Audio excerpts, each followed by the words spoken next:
राय जी, अजय राय जी, आपका स्वागत है इस कार्यक्रम में।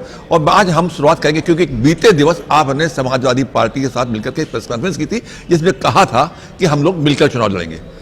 बीच में बार बार उतार चढ़ाव आ रहे थे समाजवादी पार्टी के बीच में कि आएंगे, अखिलेश नहीं मिलेंगे, ऐसा क्या था? तो अचानक क्या हुआ? नहीं, ऐसा नहीं था।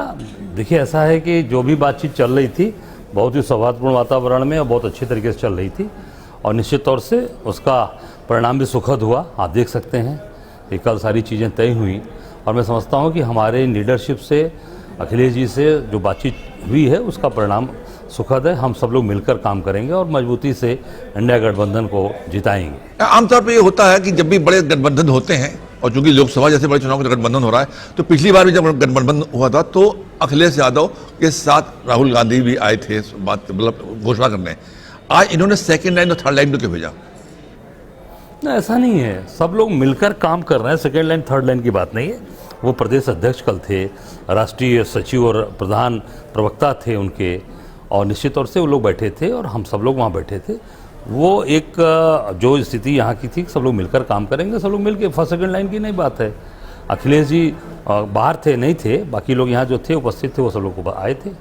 देखिए, इसमें बाबा संदेह इसलिए उठता है क्योंकि अखिलेश यादव जी पहले कहते थे यात्रा में शामिल होंगे, राहुल गांधी की जो यात्रा चल रही है शामिल होने की बात करते थे, फिर हुआ कि अब रायबरेली में शामिल होंगे और फिर रायबरेली में नहीं शामिल हुए, तो बार बार हाँ ना चल रहा था। नहीं, देखिए, ऐसा है कि उनका ये था कि नहीं, गठबंधन फाइनल होगा, हम शामिल होंगे। अब गठबंधन फाइनल हो गया, सारी चीज़ें तय हो गई।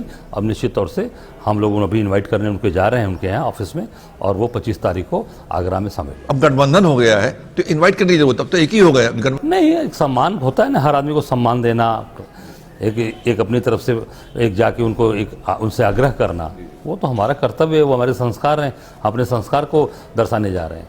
अच्छा, एक खास बात है ये कि कल जो सीट आपको सीटें दी गई, उन सीटों में 17 सीटों में जो अधिकांश सीटें हैं, यानी कि 70% सीटें ऐसी जो फंसी हुई हैं। अब जैसे मान लेते हैं कि बनारस की सीट है, ऐसी तमाम सीटें, उनको आपने ऐसी सीटों को नहीं देख रहे कि जिसको लेकर के पसंद है वहीं आप लोग दे दी? नहीं, ऐसा नहीं। देखिए, बनारस कांग्रेस की परंपरागत सीट रही है और निश्चित तौर से हमारे लिए बनारस की सीट केवल एक लोकसभा नहीं है, हमारा मान सम्मान, हमारी प्रतिष्ठा है, हम लोग से जुड़ी है बनारस की। वो परंपरागत सीट है, वो पंडित कमलापति त्रिपाठी की सीट है, वो हमारे राजबिहारी सिंह जी की सीट है, जहाँ से लगातार हमारे सांसद थे।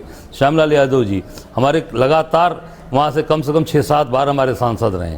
तो हमारी परंपरागत सीटें हैं, हम काशी कैसे छोड़ देंगे? बाबा विश्वनाथ की नगरी वो निश्चित तौर से हैं, और खासकर मैं वहाँ से बिलोंग करता हूँ, तो बनारस की सीट कैसे छोड़ देंगे? वो तो लड़ेगी कांग्रेस। नहीं, क्योंकि अब देख रहे हैं लगातार प्रधानमंत्री नरेंद्र मोदी जी वहाँ से चुनाव। देखिए, ऐसा है कि प्रधानमंत्री जी बाहर से आए और कहें गंगा मैया ने बुलाया। अब गंगा मैया की दशा जाकर देखिए, गंगा मैया में जो 80 नदी थी उसको 80 नाला बना दिया इन लोगों ने। अब जाके देख सकते हैं वो पानी अभी और गंदा पानी गिर रहा है, वो नदी को साफ तक नहीं कर पा रहे। नमामि गंगे योजना चलाई थी इन्होंने, तो सब पैसा डूब गया। अब उसमें देखिए, इन्होंने वहाँ पर एक वो बनाया है, बंदरगाह बनाया है। बंदरगाह को देख लीजिए, जाकर पता लगा लीजिए कितनी जहाजें गई, कितनी जहाज़ों से वहाँ से व्यापार हुआ, कितना राजस्व मिला।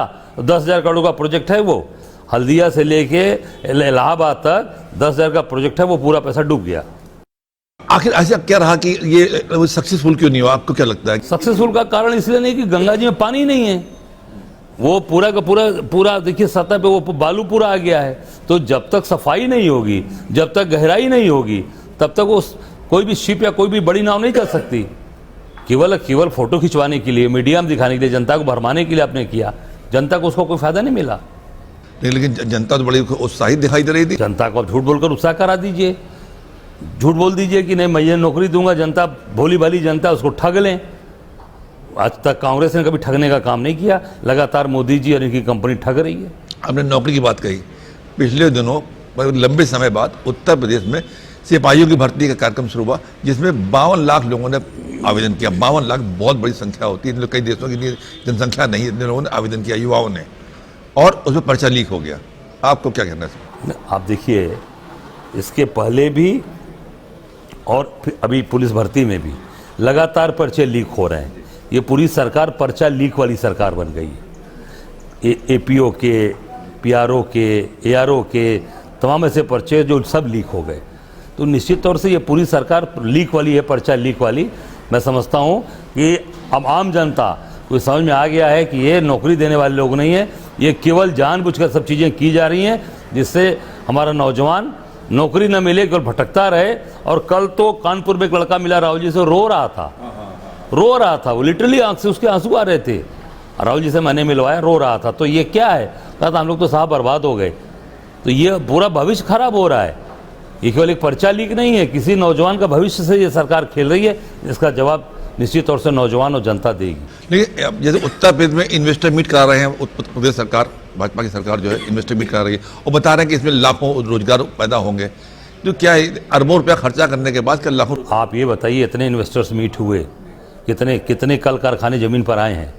आप कहीं पर भी देख लीजिए, किसी ज़िले में, किसी भी शहर में इन्वेस्टर्स मीट में जितने भी बिजनेसमैन आए या जितने भी बड़े बड़े व्यापारी आए, कितने व्यापार का काम वहाँ पे हुआ, कितने इंडस्ट्रीज लगी हैं, आप देख सकते हैं। केवल हवाबाजी है, फोकसबाजी है।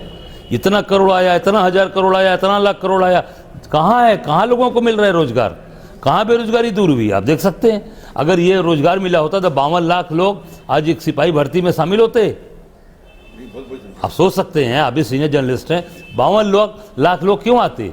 जो उनको काम नौकरी मिलती है। और नियुक्ति कितनी की होनी है? कुछ हजार की है, कुछ हजार की है, और कई लाख लोग आए हैं। ये क्या है? ये घोटाला भी है। पर मुझे लगता है कि एक 400 रुपए एक के जी। अब जोड़ लीजिए 52 लाख, यस 52 लाख, 400 रुपए एक फॉर्म का, 52 लाख लोगों का जोड़ लीजिए, कितना लाख रुपए, कितने करोड़ रुपए आ गया? इस सरकार को पैसे की कमी होती है तो ऐसी भर्तियां निकालते हैं, पेपर लीक हो जाता है, काम बेचारे का खत्म हो गया, वो नौजवान का भविष्य खत्म हो गया। रो रहे थे राहुल जी से लोग, तो आज वो भविष्य कहाँ है? तो ये केवल और केवल अगर ये नौकरी जो सबमिट करा रहे हैं, अगर इंडस्ट्रीज होती, लगती कल कारखाने, तो लोगों को नौकरी मिलती, तो 52 लाख 54 लाख लोग एक सिपाही भर्ती के लिए इतने लोग नहीं आते। कांग्रेस तो ऐसे तमाम मुद्दों को उठाया करती थी। प्रदेश में आप बता रहे हो घोटाले हो रहे हैं, ये सब हो रहा है, इन मुद्दों को कांग्रेस के नेता क्यों नहीं, बिल्कुल हम लगातार उठा रहे हैं। हमारा मीडिया साथ दे रही, कहाँ दे रही है? आप देख लीजिए, नेशनल चैनल्स या जो भी बड़े चैनल्स हैं, अखबार हैं, कहाँ साथ देते हैं? हम जो बात उठाते हैं, आप देखिए उसको कहीं छापा जाता है, कहीं दिखाया जाता है, वो दबा दिया जाता है। कहीं पर भी जो भी कांग्रेस मुद्दे उठाती है, कहीं पर भी उसको जो सोशल मीडिया से लेकर, और आप जैसे लोग हैं जो चीज़ों को दिखाते भी हैं, बाकी बड़े मीडिया तो कहीं दिखाते ही नहीं, जितनी गोदी मीडिया है कहीं नहीं दिखाती है। इसके पीछे रीजन क्या है? आप तो मतलब बेबाक बोलते हैं। नहीं, रीजन केवल यही है, इंडस्ट्रियलिस्ट के हाथ में सारी मीडिया चली गई है, और इंडस्ट्रियलिस्ट कॉर्पोरेट पूरी तरीके से मोदी जी के हाथ में फेवर कर रहे हैं, इसलिए वो खबर बाहर नहीं आने दे रहे। ने बताया कल जिस तरीके से कार्यक्रम हुआ, बड़े और घोषणाएं हुई समाजवादी पार्टी आपके बीच में, उत्साह कह रहे, बहुत उत्साह हो गया कांग्रेसियों और कार्यकर्ताओं, कांग्रेसी कार्यकर्ताओं में। तो उत्साह उत्तर प्रदेश में कितने जिले हैं?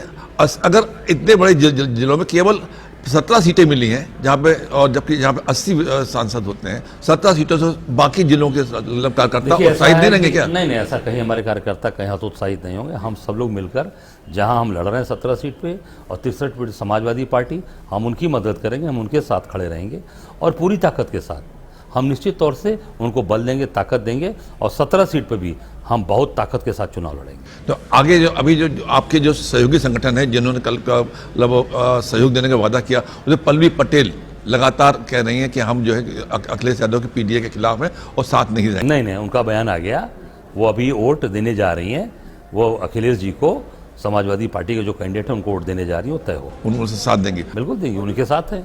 उन लोगों को सीटों को बंटवारे में जो पश्चिम उत्तर प्रदेश में आरएलडी आपके इंडिया के साथ में थी, इस समय अभी स्थिति क्लियर नहीं, आरएलडी का आपके साथ है कि नहीं, आपको क्या लगता है? नहीं, आरएलडी तो चली गई, अभी अनाउंसमेंट नहीं हुआ, इंडिया के साथ गए हैं। इंडिया भी अनाउंसमेंट नहीं, उन्होंने अनाउंस किया है कि हम इंडिया के साथ जा रहे हैं, पर निश्चित तौर से उससे आरएलडी का बहुत घाटा होने वाला है। क्यों?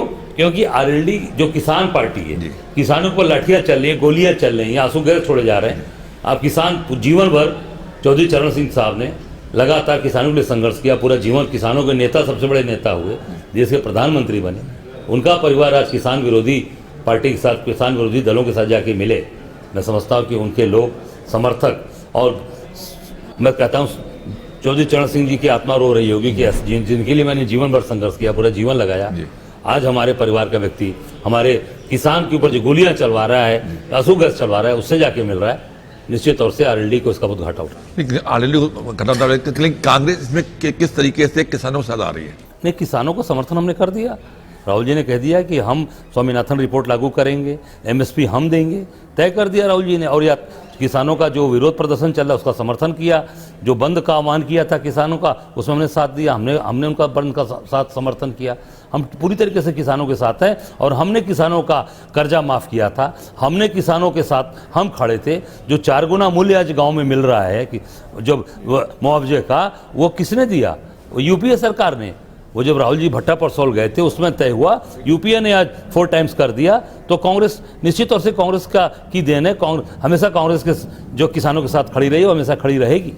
एक बड़ी बात है कि कांग्रेस में प्रियंका गांधी वाड्रा पिछली बार में उत्तर प्रदेश प्रभारी थी पिछले चुनाव में, अब की बार उनका क्या रोल रहेगा? निश्चित तौर से उनका बहुत प्रभावी रोल रहा है। अभी सपा और जो कांग्रेस का मजबूत गठबंधन बना है उसमें भी प्रियंका दीदी का बहुत बड़ा योगदान रहा है। उत्तर प्रदेश में हैं और हम सबको ताकत दे रही हैं, निश्चित तौर से कांग्रेस को मजबूत कर रही हैं और हम सबके साथ दिन रात वो काम करेंगे। कांग्रेस को मजबूत करने एक आखिरी सवाल मेरा ये कि पश्चिम उत्तर प्रदेश आरएलडी के हटने के बाद आप वहाँ पे कितनी सीटें और मांगेंगे? देखिए, हमारी सीटें भी 17 है, हम 17 पे काम कर रहे हैं। बाकी राष्ट्रीय नेतृत्व तो बात कर रहा है। जो भी मैं समझता हूँ कि मजबूत सीटें हमारी अभी हैं उसमें हम लड़ रहे हैं और जो पार्टी आगे निर्णय तय करेगी उसके साथ। भाई अगर आप बात करें लखनऊ की, लखनऊ में कांग्रेस नंबर जब भी लड़ती रही है और मजबूती से लड़ती रही लखनऊ में, है ना, लेकिन आपने इस समाजवादी पार्टी कोटे में सीट चली गई। आखिर ऐसा क्या हुआ जो हमेशा लगातार? देखिए, हम सब लोग ताकत के साथ लड़ रहे हैं, ताकत के साथ हैं।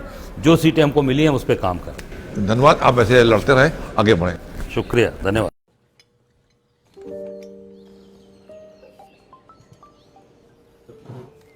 हेलो जी, बोल। अच्छा खासा जॉब था, छोड़ के बैठ गया। ऐसा स्टार्टअप कर रहा है जो स्टार्ट ही नहीं हो रहा है। आप थोड़ा सब्र करो, हो जाएगा सब। स्टार्टअप के लिए लोन सैंक्शन हो गया। पापा, अब मेरा स्टार्टअप होगा सही से स्टार्ट। लोन तो मिल गया, पर गारंटी है ना पापा? मोदी जी की गारंटी। गारंटी इंडिया को वर्ल्ड का टॉप यूनिकॉर्न्स वाला देश बनाने की। अब हर स्टार्टअप होगा स्टार्ट। इसकी गारंटी मोदी की गारंटी। मुसीबतों की छुट्टी, मोदी की गारंटी। ओ